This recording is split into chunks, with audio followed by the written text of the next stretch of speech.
साथियों, मैं पल्लवी तिवारी आप सभी का स्वागत करती हूँ आपके अपने हिंदी वाली चैनल पे। आशा करती हूँ कि आप सभी स्वस्थ एवं मस्त होंगे। तो चलिए शुरू करते हैं आज का दैनिक जागरण संपादकीय। नए भाजपा अध्यक्ष के निर्वाचन का संदेश। इस 20 जनवरी को भाजपा के इतिहास में एक नए युग की शुरुआत हुई, जब राष्ट्रीय राजनीति में अज्ञात से नितिन नवीन देश की सबसे बड़ी पार्टी के निर्विरोध राष्ट्रीय अध्यक्ष निर्वाचित हुए। अपने पूर्ववर्ती अध्यक्ष जेपी नड्डा से वे 20 वर्ष छोटे हैं और अब तक भाजपा के सबसे युवा अध्यक्ष हैं। यह पार्टी की रणनीतिक सोच को दर्शाता है, जो भविष्य में नेतृत्व की युवा पीढ़ी तैयार करना चाहती है और संक्रमण काल में प्रधानमंत्री मोदी जैसे वरिष्ठ अनुभवी तथा नितिन जैसे ऊर्जावान युवा की जोड़ी बनाकर सत्ता की स्थिरता से पार्टी में आने वाले ठहराव और आत्मसंतुष्टि को झकझोरना चाहती है। प्रधानमंत्री का लक्ष्य स्पष्ट है, 2047 तक भारत को विकसित राष्ट्र और उससे पहले विश्व की तीसरी अर्थव्यवस्था बनाना। उन्हें इस मार्ग में आने वाली सभी बाधाओं का भान है। लोकतांत्रिक व्यवस्था, संवैधानिक रुकावटें, न्यायिक अवरोध, लगातार चुनाव जीतने की चुनौतियां तथा तेजी से बदलता वैश्विक परिदृश्य नितिन नवीन को राष्ट्रीय अध्यक्ष बनाकर भाजपा ने कई संदेश दिए हैं। पहला संदेश अपनी पार्टी के लिए ही है कि भाजपा का संगठन अपनी सरकार से ज़्यादा महत्वपूर्ण है। जिस प्रकार प्रधानमंत्री मोदी स्वयं नवीन के नामांकन में प्रस्तावक तथा गृह मंत्री एवं रक्षा मंत्री अनुमोदक बने, जिस प्रकार प्रधानमंत्री ने उन्हें पार्टी में अपना बास बताते हुए कहा है कि उनकी भी CR लिखेंगे, और जिस प्रकार अपने स्वागत संबोधन में उन्हें अनेक बार माननीय कहकर संबोधित किया, वह यह संदेश दे गया कि युवा या नवीन भाजपा के बड़े से बड़े नेताओं, मुख्यमंत्रियों, मंत्रियों और संगठन के सभी पदाधिकारियों की भी बॉस हैं। ऐसा केवल वही कर सकता है जो स्वयं कार्यकर्ता से प्रधानमंत्री बना हो। सरकारें तो लोकतंत्र में आती जाती रहती हैं, लेकिन संगठन हर झंझावत में खड़ा रहता है और रहना चाहिए। यह पार्टी के सभी वरिष्ठ नेताओं को सख्त संदेश है कि युवा नवीन को कोई भी हल्के में न ले। पार्टी नेतृत्व में यह पीढ़ीगत परिवर्तन भारत को 2047 तक विकसित राष्ट्र बनाने के संकल्प को संभवतः साकार कर सकेगा। दूसरा प्रमुख संदेश पार्टी ने अपने कार्यकर्ताओं को दिया है कि अपने पार्टी की विचारधारा के साथ प्रतिबद्धता, दलीय कार्य संस्कृति के प्रति समर्पण एवं जनता से जुड़ाव द्वारा वे संगठन में सर्वोच्च पद भी प्राप्त कर सकते हैं। उनका किसी जाति विशेष का होना जरूरी नहीं, किसी राजनीतिक गॉडफादर की आवश्यकता नहीं, केवल कर्म कांडे वाधिकारस्ते अर्थात कर्म प्रधान के मूल मंत्र का ही ज्ञान होना चाहिए। दुर्भाग्य से देश में अधिकतर पार्टियां परिवार के इर्द गिर्द घूमती हैं, अतः उनके कार्यकर्ता जनता से जुड़ने के बजाय उस परिवार और उसके मुखिया से जुड़ने को वरीयता देते हैं। उन्हें पार्टी विचारधारा के प्रति समर्पण से ज़्यादा जरूरी उस परिवार के प्रति समर्पण लगता है। ऐसा न करने वाले कार्यकर्ता धीरे धीरे उपेक्षित होकर दूसरी पार्टियों की ओर चल देते हैं। नवीन के भाजपा अध्यक्ष बनने से पार्टी कार्यकर्ताओं में एक उम्मीद जगी है, जो उन्हें सक्रियता, ऊर्जा, आशा, उत्साह और सकारात्मक सोच से ओतप्रोत कर विकसित भारत के संकल्प को सिद्ध तक ले जाने में महत्वपूर्ण कारक बनाएगी। नवीन को अध्यक्ष बना भाजपा ने तीसरा संदेश राज्य की भाजपा सरकारों को दिया है। करीब 16 राज्यों में भाजपा राजग सरकारें हैं। जातिवाद, क्षेत्रीयता और व्यक्तित्व प्रतिस्पर्धा के चलते पार्टियों की राज्य इकाइयों में प्रायः दलीय गुटबाजी होती है, जिसे पार्टी के राष्ट्रीय नेतृत्व को संतुलित और अनुशासित करना होता है। लेकिन उससे भी जटिल मुख्यमंत्री और राज्य संगठन के शीर्ष नेतृत्व के बीच का संघर्ष होता है।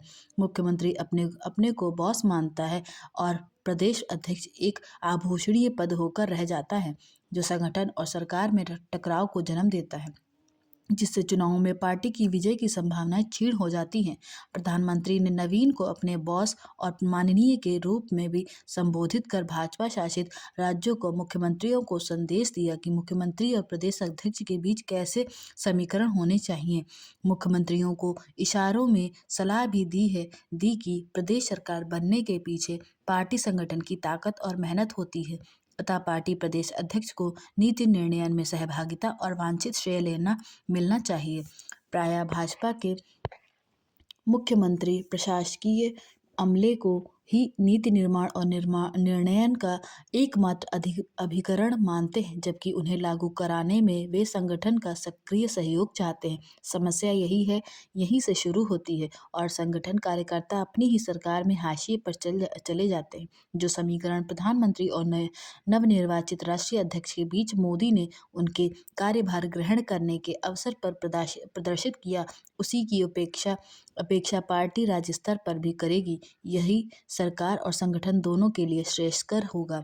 नए भाजपा अध्यक्ष का निर्वाचन विपक्षी पार्टियों को भी यह संदेश देगा कि वे जातीय अस्मिताओं के मकड़जाल से बाहर निकले, परिवारवाद छोड़ें, समावेशी दृष्टिकोण अपनाएं, दलीय विचारधारा से प्रतिबद्धता, कार्यकर्ताओं की कर्मठता एवं योग्यता को सत्ता संरचना में समुचित स्थान देकर अपने पार्टी में प्राण फूंके।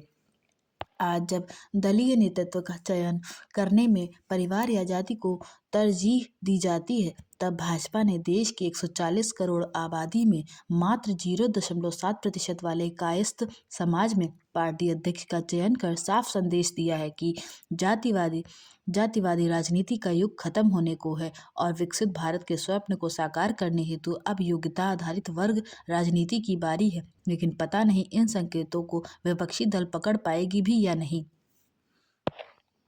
भविष्य के भारत के लिए सही राह। पिछले एक दशक में भारत के आर्थिक कायाकल्प को सामान्य तौर पर जीडीपी वृद्धि के आंकड़ों से ही रेखांकित किया जाता है, लेकिन ऐसा करना इस पूरी कहानी को समझने का अधूरा प्रयास ही कहा जाएगा। भारत में आकार ले रहा परिवर्तन विकास की गति से अधिक उसकी प्रकृति एवं स्वरूप में आया बदलाव अधिक महत्वपूर्ण है। देश ने एक नाजुक और असंतुलित अर्थव्यवस्था में से एक ऐसी अर्थव्यवस्था की ओर कदम बढ़ाए हैं जो पूंजीगत व्यय, डिजिटल आधारभूत ढांचे और संस्थागत क्षमताओं पर आधारित है। हाल के वर्षों में राज्य क्षमता विस्तार, सार्वजनिक वस्तुओं का निर्माण और उनकी नागरिकों तक बेहतर पहुंच सुनिश्चित करने में उल्लेखनीय निवेश देखा गया है। अब चुनौती इस बुनियादी परिवर्तनों को दीर्घकालिक उत्पादकता और समावेशी लाभों में बदलने की है। निसंदेह श्रम बाजार का औपचारीकरण बढ़ा है, लेकिन हम इसकी अनदेखी नहीं कर सकते कि कौशल के स्तर पर अभी भी अवरोध कायम है। वेतन आंकड़ों के हालिया रुझान को देखें तो हाल के वर्षों में औसतन 20 लाख नए कर्मियों का मासिक जुड़ाव सामने आया है। यह दर्शाता है कि डिजिटलीकरण और कर सुधारों ने व्यवसायों को औपचारिक स्वरूप अपनाने के लिए प्रेरित किया है। बेरोजगारी दर का 5% के आसपास स्थिर रहना भी मजबूती और स्थायित्व का संकेत है। फिर भी यह परिवर्तन पहला चरण ही है, क्योंकि केवल औपचारिक रोजगार पर्याप्त नहीं। स्थितियां तब तक नहीं सुधरेंगी जब तक रोजगार की उत्पादकता और गुणवत्ता समान रूप से नहीं बढ़ती। महिला श्रम भागीदारी का लगभग 40% तक पहुंचना हौसला जरूर बढ़ाता है, पर इसका एक बड़ा हिस्सा ग्रामीण, कम भुगतान या अवैतनिक कार्यों में केंद्रित है। इसलिए अगला कदम रोजगार की गुणवत्ता और कौशल आधारित प्रगति पर होना चाहिए, जिसके लिए कौशल प्रमाणन, अप्रेंटिसशिप और उद्योग केंद्रित प्रशिक्षण कार्यक्रम विशेषकर विनिर्माण और सेवा क्षेत्र में निर्णायक भूमिका निभा सकते हैं। विनिर्माण क्षेत्र में इलेक्ट्रॉनिक्स नीति एक बाजी पलटने वाली सफलता के रूप में भी उभरी है। मात्र एक दशक में भारत मोबाइल फोन आयातक से घरेलू उत्पादन केंद्र में रूप में उभरा है। 2015 में 11.1 लाख करोड़ के रिकॉर्ड सार्वजनिक पूंजीगत व्यय और नीतिगत सहायता ने इलेक्ट्रॉनिक्स निर्यात को पिछले 11 वर्षों में 11 गुना बढ़ाकर 4.15 लाख करोड़ तक पहुंचा दिया है। इससे यह धारणा ध्वस्त हुई कि भारत औद्योगिक नीति को लागू नहीं कर सकता। हालांकि यह सफलता एक सीमा भी उजागर करती है। अभी भी जीडीपी में विनिर्माण की हिस्सेदारी 16% के आसपास है और केवल इलेक्ट्रॉनिक्स के सहारे ही व्यापक रोजगार सृजन संभव नहीं। टेक्सटाइल, फुटवियर एवं खिलौना जैसे श्रम प्रधान क्षेत्रों में इस प्रकार की सफलता अभी प्राप्त होती नहीं दिख रही। ऐसे में राज्य प्रोत्साहनों का उचित संयोजन, एमएसएमई अनुपालन, सरलीकरण तथा लॉजिस्टिक्स एवं बंदरगाह दक्षता में सुधार इस मोर्चे पर सफलता की ओर उन्मुख कर सकते हैं। इसमें संदेह नहीं कि कारोबारी सुगमता में सुधार ने भी निवेश को गति प्रदान की है। पुराने कानूनों को हटाने, डिजिटल स्वीकृतियां और फेसलेस अनुपालन ने संचालन एवं विस्तार को अधिक अधिक सुगम बनाया है। जीएसटी के तहत 1.4 करोड़ व्यवसायों का जुड़ना प्रशासनिक सरलीकरण की गहराई को दर्शाता है। फिर भी छोटे एवं माध्यम उद्यमों के लिए जमीनी अनुभव मिले जुले हैं। वहाँ अनुपालन तो डिजिटल हुआ है, पर अपेक्षित रूप से सरलता संभव नहीं हो पाई है। केंद्र राज्यों के बीच नियामकीय परतें, नियमों में परिवर्तन तथा भूमि एवं श्रम औपचारिकताएं विस्तार की लागत बढ़ाती हैं। इसलिए सुधार के अगले चरण का केंद्र पूर्वानुमानित नियमों की स्थिरता और विवाद निपटान की तीव्रता होनी चाहिए। नियम कम होने चाहिए और जो हों उनमें स्थिरता का भाव हो और उनका बेहतर क्रियान्वयन किया जाए। भारत ने पिछले दशक में गरीबी घटाने में अभूतपूर्व सफलता हासिल की है। करीब 24.8 करोड़ लोग बहुआयामी गरीबी से बाहर निकले हैं। इस दौरान गरीबी सूचकांक 11.28% तक गिरा है। यह आम नागरिकों की बेहतर जिंदगी का प्रमाण है। इसके बावजूद खपत का स्तर एक समान नहीं है। कारों और ब्रांडेड सामान की खपत तेजी से बढ़ी है, जबकि सस्ती दैनिक जरूरतों की खपत में बढ़ोतरी अपेक्षाकृत धीमी रही। इसी अंतर को अक्सर बढ़ती असमानता कहा जाता है, लेकिन विकास में यह सही क्रम भी है।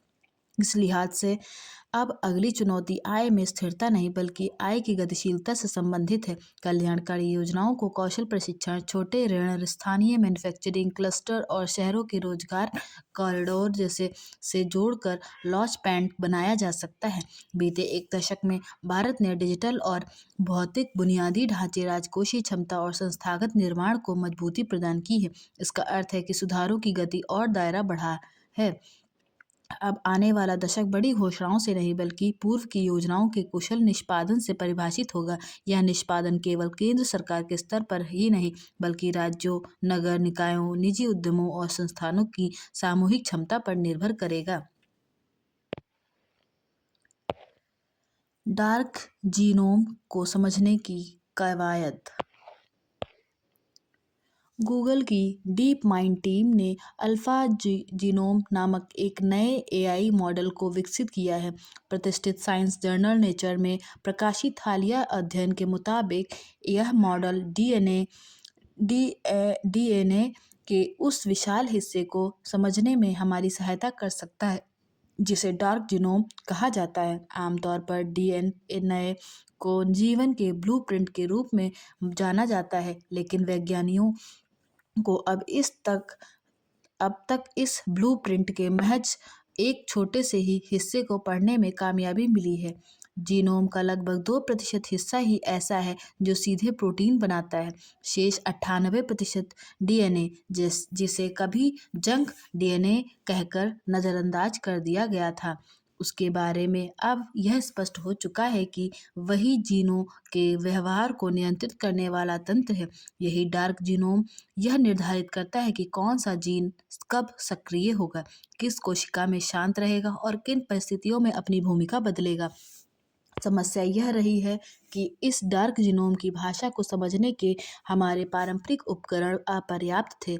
बड़े पैमाने पर आनुवंशिक अध्ययनों से यह तो पता चला कि मोटापा, मधुमेह, उच्च रक्तचाप, डिमेंशिया और कैंसर जैसे रोगों से जुड़े कई उत्परिवर्तन म्यूटेशन इसी हिस्से में स्थित हैं, लेकिन वे वास्तव में क्या कर रहे हैं, यह सवाल लंबे समय से एक पहेली ही बना हुआ है। अल्फा जीनोम इसी सवाल का जवाब ढूंढने की एक कवायद है। यह एआई मॉडल डीएनए के बेहद लंबे अनुक्रम, लगभग 10 लाख आनुवंशिक अक्षरों का एक साथ जांच कर सकता है। इसकी खासियत यह है कि यह केवल जीनों की पहचान ही नहीं करता बल्कि यह अंदाजा भी लगाता है कि आसपास का नॉन कोडिंग डीएनए जीन अभिव्यक्ति और कोशिकीय व्यवहार पर किस तरह से असर डाल रहा है। इस दृष्टि से देखें तो अल्फा जीनोम जीनोम को एक स्थिर पाठ की तरह नहीं बल्कि एक सक्रिय निर्देश पुस्तिका की तरह पढ़ता है। यदि जीनोम जीवन की रेसिपी नुस्खा है, तो यह मॉडल यह समझने की कुंजी है कि रेसिपी के किसी भी छोटे बदलाव से अंतिम नतीजे पर क्या प्रभाव पड़ेगा। इसके संभावित उपयोग व्यापक हैं। दुर्लभ आनुवंशिक बीमारियों के मामले में जहां सैकड़ों संभावित उत्परिवर्तन भ्रम पैदा करते हैं, यह मॉडल वैज्ञानिकों को प्राथमिकता निर्धारित करने में सहायता कर सकता है। कैंसर अनुसंधान के क्षेत्र में यह पहचान आसान हो सकती है कि कौन से आनुवंशिक बदलाव वास्तव में ट्यूमर को बढ़ा रहे हैं और कौन से केवल संयोगवश मौजूद हैं। लेकिन अल्फा जीनोम कोई चमत्कारी समाधान नहीं है। इसे चिकित्सीय निदान के लिए नहीं बनाया गया है और इसके पूर्वानुमान अभी भी अनिश्चितताओं से घिरे हैं। स्वयं इसके निर्माता भी मानते हैं कि यह एक अधूरा लेकिन भविष्य के लिए एक उपयोगी कदम है। सुधारनी होगी श्रम उत्पादकता। श्रम उत्पादकता में सुधार का समय शीर्षक से प्रकाशित आलेख में जी.एन. वाजपेयी ने श्रम उत्पादकता के महत्व को रेखांकित किया है। किसी भी राष्ट्र को आत्मनिर्भर बनाने में श्रमिकों की बड़ी भूमिका होती है। भारत की आर्थिक प्रगति का अगला बड़ा आधार श्रम उत्पादकता में ठोस सुधार है। श्रम उत्पादकता बढ़ाने के लिए कौशल, तकनीक, कार्य परिस्थितियाँ, स्वास्थ्य, सामाजिक सुरक्षा और औद्योगिक संरचना का संतुलित विकास होना चाहिए। भारत में लंबे कार्य घंटे, असंगठित क्षेत्र को बहुलता, कम वेतन और सीमित सामाजिक सुरक्षा श्रमिकों की दक्षता को प्रभावित करती है। उद्योगों में आधुनिक तकनीकों को अपनाने का अभाव और प्रशिक्षण की कमी भी एक बड़ी बाधा है। सरकार द्वारा श्रम संहिताओं का एकीकरण, सामाजिक सुरक्षा के विस्तार और ईज ऑफ डूइंग बिजनेस पर जो जोर सकारात्मक कदम है। यदि इन सुधारों को जमीनी स्तर पर प्रभावी ढंग से लागू किया जाए, कौशल विकास को उद्योग केंद्रित बनाया जाए, स्वास्थ्य एवं सुरक्षा मानकों को सख्ती से अपनाया जाए और महिला श्रम भागीदारी बढ़ाई जाए, तो उत्पादकता में उल्लेखनीय वृद्धि संभव है। जब श्रमिक सुरक्षित होंगे, उद्योग प्रगतिशील होंगे और उत्पादन क्षमता बढ़ेगी, तभी भारत वैश्विक अर्थव्यवस्था में मजबूती से उभरेगा। श्रमिक हमारे समाज का अहम हिस्सा हैं। श्रमिकों का ख्याल रखना सरकार और समाज का कर्तव्य है। उनके प्रयासों से ही विकसित भारत की आधारशिला तैयार होगी। सुप्रीम कोर्ट का सराहनीय निर्णय। सुप्रीम कोर्ट की सही रोक शीर्षक से शुक्रवार को प्रकाशित अग्रलेख माननीय न्यायालय द्वारा यूजीसी के नए नियमों पर रोक के फैसले को की सराहना करते हुए इनमें न्यायसंगत सुधार एवं संशोधन की आवश्यकता पर बल देता है। देश का हर नागरिक जाति आधारित भेदभाव से जुड़े नियमों में स्पष्टता और न्याय में पारदर्शिता की अपेक्षा रखता है। यूजीसी को नए नियमों को बनाने और लागू करने से पहले समाज पर उसके दुष्प्रभावों और समानता के कानून का अध्ययन करना चाहिए था। जाति आधार पर भेदभाव की महीन रेखा को बढ़ा चढ़ाकर प्रस्तुत करने से विभाजन की खाई और अधिक गहरी हो गई। काश नीतियां बनाने और उसे लागू करने से पूर्व यूजीसी आपत्तियां, सुझाव और जनमत संग्रह की प्रक्रिया अपना लेती, तो संभवतः देश के समक्ष इतनी विकट परिस्थितियां उत्पन्न नहीं होती। आखिर नीतियों पर अमल करने से पहले उसके कानूनी पहलुओं को नजरअंदाज क्यों किया जाता है?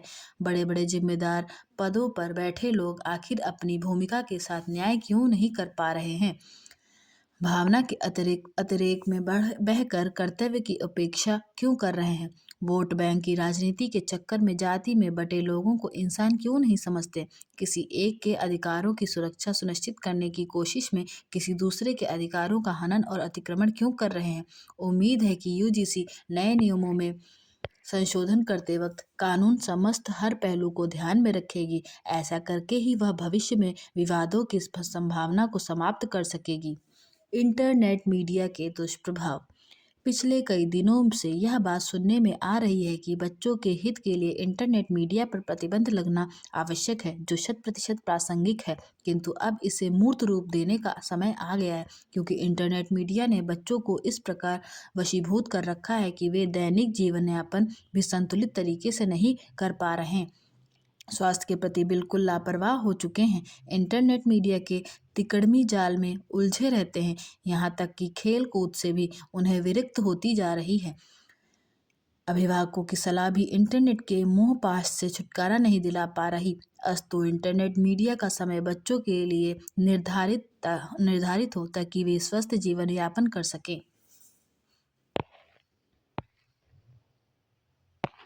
ऊर्जा, आशा और लक्ष्य। मनुष्य जीवन में आशा और लक्ष्य दो प्रमुख आधार होते हैं। आशा वह आंतरिक शक्ति है जो कठिन परिस्थितियों में भी व्यक्ति को आगे बढ़ने का साहस देती है, जबकि लक्ष्य वह दिशा है जो इस शक्ति को भटकने से बचाता है। समस्या तब उत्पन्न होती है जब आशा तो प्रबल होती है परंतु उसका कोई स्पष्ट उद्देश्य नहीं होता, अर्थात लक्ष्य तो निर्धारित होता है किंतु उसमें जीवन को समझने की क्षमता नहीं होती। आशा यदि केवल इच्छाओं तक सीमित हो जाए तो वह जल्द ही निराशा में बदल जाती है। यथार्थ की कसौटी पर वही आशा उचित है जो व्यक्ति को उसके लक्ष्य की ओर निरंतर प्रेरित करे।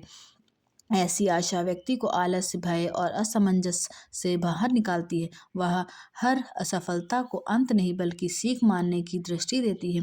यही दृष्टि मनुष्य को निरंतर प्रयासों की दिशा में प्रयत्नशील बनाती है। लक्ष्य चयन भी अत्यंत महत्वपूर्ण है। सार्थक लक्ष्य वही है जो व्यक्ति को जीवन मूल्यों से जोड़ता है, उसे अनुशासन एवं दायित्व का बोध कराता है। ऐसा लक्ष्य ही व्यक्ति को सफलता के साथ बेहतर मनुष्य भी बनाता है।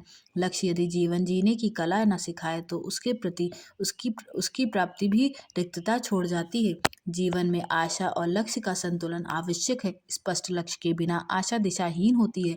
जब व्यक्ति अपनी क्षमताओं के अनुरूप लक्ष्य तय करता है और उन्हें पाने की आशा को कर्म से जोड़ता है, तभी उसका जीवन सार्थकता की और बढ़ता है। इसलिए आवश्यकता इस बात की है कि हम ऐसी आशाएं रखें जो हमें लक्ष्य की ओर ले जाएं और ऐसे लक्ष्य चुनें जो हमें केवल आगे बढ़ना ही नहीं बल्कि सही ढंग से जीवन जीना भी सिखाएं।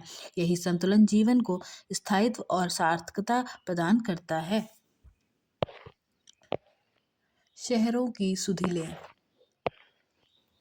यह अच्छा है कि बजट से पहले संसद में पेश आर्थिक सर्वेक्षण में अनेक चुनौतियों की ओर भी ध्यान आकर्षित किया गया। इनमें से एक है शहरों का सही तरह विकास न होना। चूंकि इस पर विस्तार से प्रकाश डाला गया है इसलिए उसकी महत्ता भी समझी जानी चाहिए और उस पर गंभीरता से ध्यान भी दिया जाना चाहिए। इससे शायद ही कोई असहमत हो कि शहर महज आवास नहीं है, वे एक महत्वपूर्ण आर्थिक अवसंरचना का रूप भी हैं। इसलिए उन्हें आर्थिक विकास का इंजन कहा जाता है। हमारे शहर सकल घरेलू उत्पाद जीडीपी में योगदान तो बढ़ा रहे हैं, लेकिन वे सुगम नागरिक जीवन के वैसे केंद्र नहीं बन पा रहे हैं जैसे विश्व के अनेक देशों के शहर हैं। शहरी जीवन समस्याओं से घिर रहा है। वे तनाव, भीड़ और गंदगी का पर्याय बन रहे हैं। ऐसा अनियोजित और बेतरतीब विकास के कारण हो रहा है। एक विडंबना यह भी है कि आधारभूत ढांचे में छिटपुट सुधारों को शहरी विकास का पर्याय मान लिया गया है। इसका परिणाम यह है कि शहरी समस्याएं रह रहकर सिर उठाती रहती हैं। यह भी देखने में आ रहा है कि कई शहर आर्थिक गतिविधियों के केंद्र बन जाने के बाद भी राजनीतिक रूप से हाशिए पर ही रहते हैं। रही सह कसर नगर निकायों की नाकामी पूरी कर देती है। आर्थिक सर्वेक्षण के अनुसार भारतीय शहर अपने राजस्व से सकल घरेलू उत्पाद का 0.6% से भी कम प्राप्त करते हैं। इसका सीधा अर्थ है कि शहरों को सही तरह संचालित नहीं किया जा रहा है। प्रायः शहरों के आधारभूत ढांचे का निर्माण करते समय इस पर ध्यान ही नहीं दिया जाता कि इससे शहरी जीवन का समुचित तरीके से विकास होगा या नहीं।